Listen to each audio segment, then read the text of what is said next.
Završi biznis od suučenički od prevoz. Od ova godine učenicite od Kočani go koristat postojni od linijski prevoz.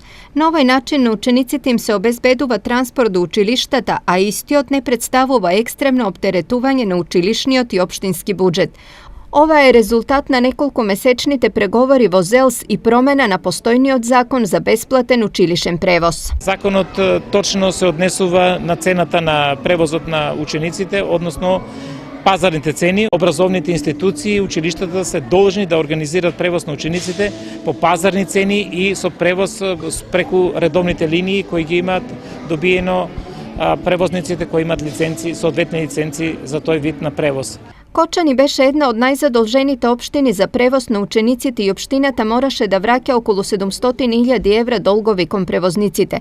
Cenite za prevoz beja nekol kupati po visoki od realnite. Ако продолжиме со тој начин на организирање на училишниот превоз, дека училиштата еден ден ќе се доведат во ситуација да не можат нормално да функционират. Од тие причини, јас како градоначалник победов иницијатива да се изнајде соодветно решение каде што превозот ќе биде организиран, меѓутоа цени кои може да ги користи секој граѓанин, а не специјални цени кои одскокнуваат и се разликуваат по неколку пати, односно дупло повеќе отколку што е пазарната цена за нормален превоз на секој патник. Со новиот начин на организирање на превозот по пазарни цени, според првичните пресметки за една учебна година ќе се заштедат над 10 милиони денари.